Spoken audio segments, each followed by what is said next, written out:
The next experiment is electron spin resonance. The objective of this experiment is to measure the Landry factor in a free radical using an electron spin resonance spectrometer. Already we have done the NMR experiment. The theory part of this experiment is similar to that of the NMR experiment.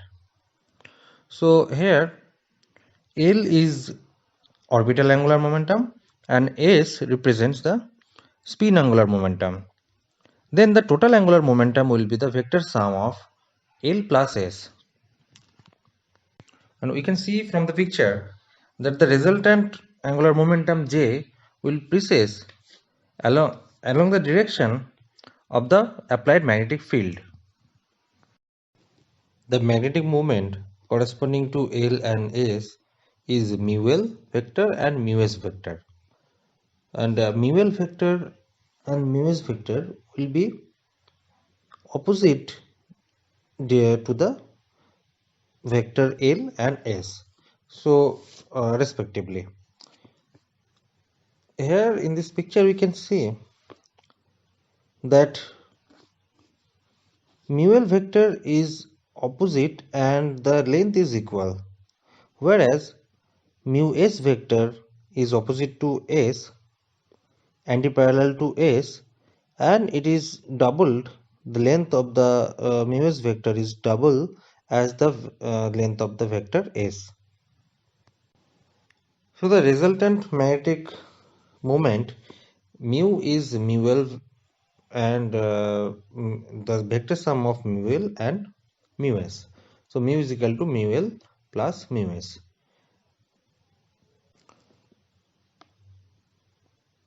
So like L and mu L is opposite to each other, S and mu S is opposite to each other, but mu vector is not exactly opposite to the vector J.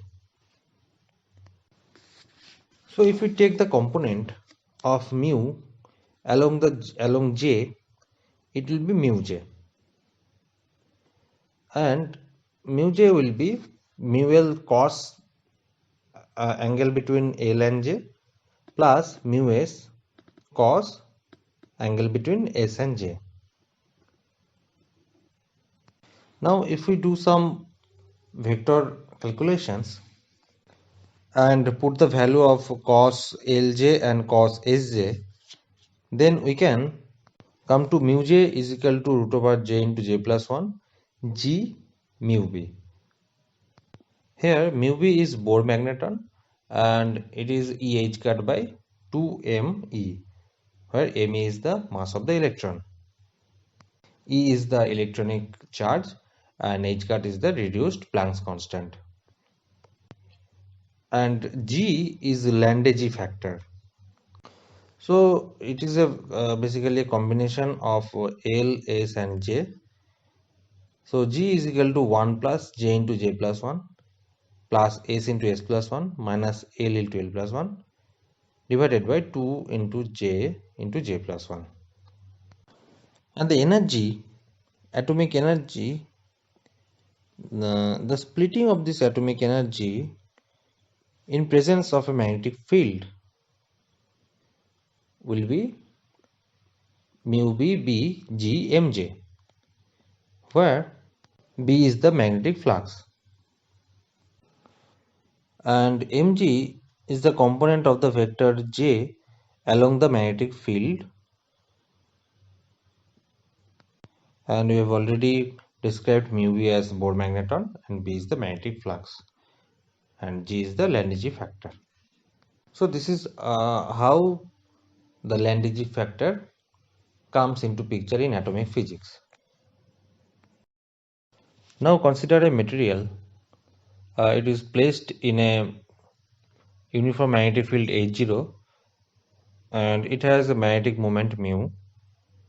So the magnetic moment mu will precede along the H0 here with some frequency. That frequency is called Larmor frequency. So that frequency would be omega 0 is equal to G into E by 2m c into H0, where E is the electronic charge, M is the electronic mass, and C is the speed of light. Now, let a magnetic field, the magnetic field is weak, is applied like in this picture. So, the momentum will now precede H1 with the frequency omega 1. Now, if omega 1 differs to omega 0, then the angle theta, that is the angle between the z-axis and the magnetic moment, will be changing, so that the net interaction will be 0. Now, if omega 1 becomes equal to omega 0, then the net interaction will not be 0. So, this change in theta is the classical analogy to the transition between the magnetic subshells. We don't have to really worry about this analogy. Now consider the case in the quantum, and this is very important actually. To consider an electron which has magnetic moment mu, and the spin quantum number is half. So the magnetic components of the spin is plus half and minus half. So for the magnetic field is 0, that is in absence of magnetic field, the energy for corresponding to ms is equal to minus half and ms is equal to plus half is same. But in presence of magnetic field, when we apply externally, the magnetic field, when it is applied externally, then this energy is splitted, and we are getting two energy levels. One is for ms is equal to minus half, that is the lower energy, and the energy for ms is equal to plus half, that is the higher energy level. And the energy differences would be delta E is equal to G mu B H0. Now a alternating field with frequency nu 1 is applied in the system. If the energy difference of the sublevels delta E exactly matches the energy H nu 1, then we can say the resonance occurs and a transition from the lower energy level to the higher energy level occurs. And we have to keep it in mind that the direction of this magnetic field, this weak magnetic alternating magnetic field, should be perpendicular to the static one. So the condition of the resonance delta E is equal to G mu B H0, which will be equal to H nu 1, and which is basically equal to H nu 0, where nu 0 is the precessional frequency of the magnetic moment around H0. So here we are discussing both the classical picture and the quantum picture of the resonance phenomena. Here comes the experimental setup. So this is the ESR experimental setup. So one basic setup along with the magnetic coils and the probe and the sample is there. One control console unit is there, and here we can see the CRO, but in this experiment in our lab we will use the DSO, digital storage oscilloscope. Now we will understand the components of this setup. Look into the picture A, figure A. So there a comparison sample is there, which is numbered as 1. Number 2 is the DPPH sample, which is basically a free radical, and the full form is 2,2-diphenyl 1-picril hydrazine. So we can see a dot in the top of N nitrogen.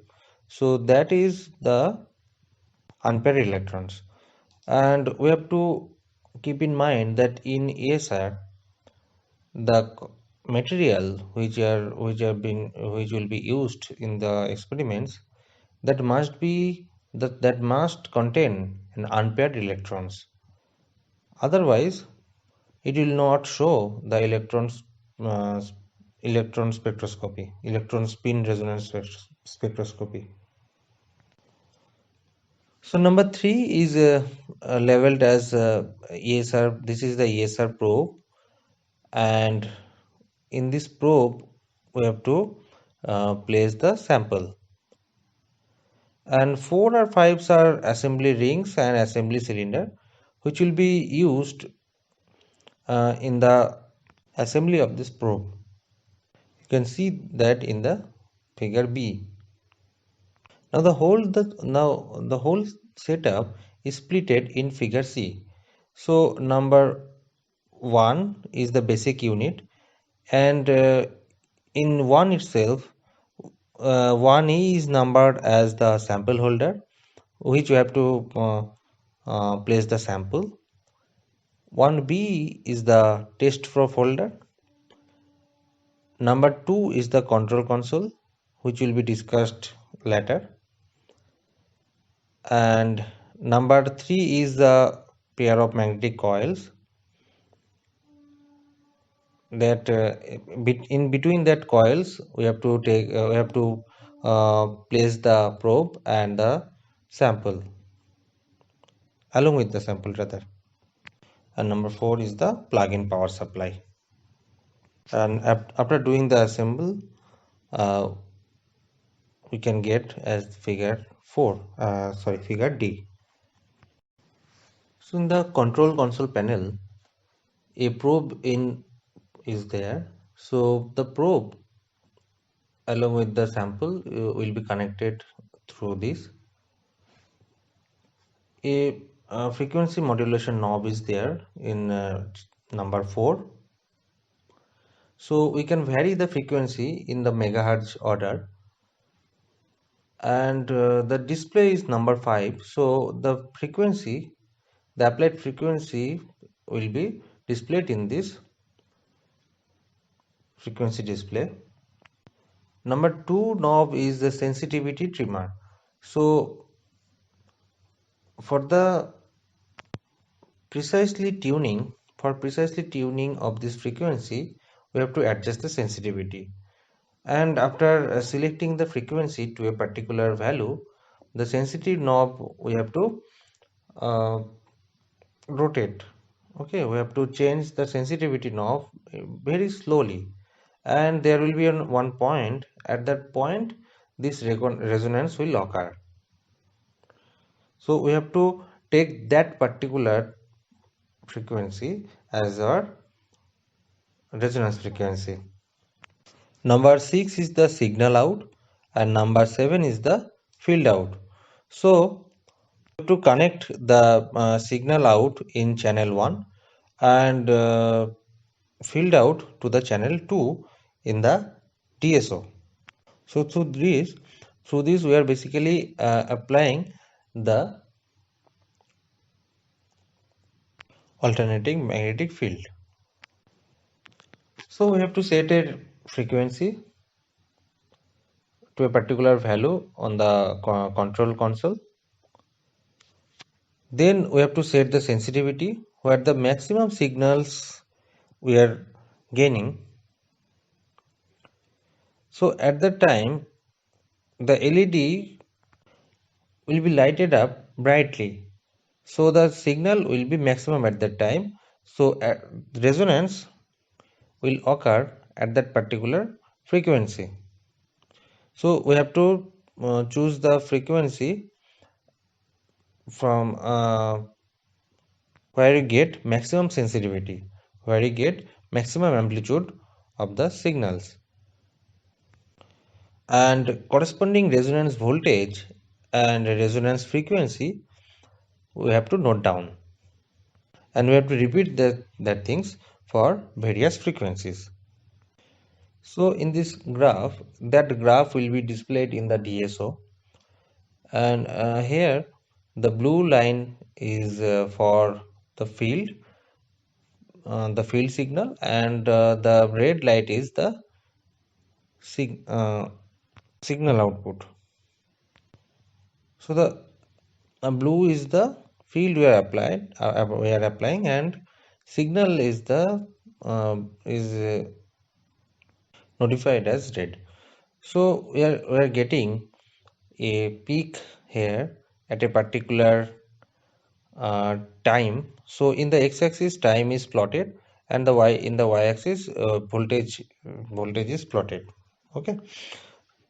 So in the particular time, at the resonance, the signal will be maximum, and the corresponding voltage will be called resonance voltage, and the frequency we have set in the control panel, that will be the resonance frequency, and the resonance frequency is nu 0 will be g mu b by h0. So we can get nu 0 and 0 as the formula.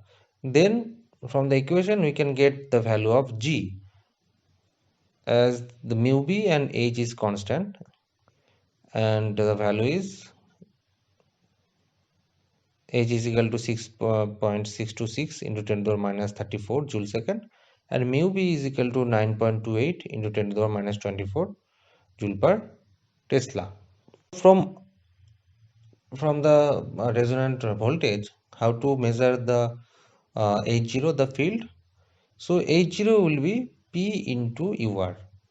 Okay, where P is equal to 3.47 millitesla per volt multiplied by the resonant voltage. So we have to observe the resonant voltage and corresponding H0 for different frequencies and plot them, and from the graph we'll have to take the average and put that average value in the formula to get the value of G. So this is the thing for electron spin resonance. Sometimes it is also called electron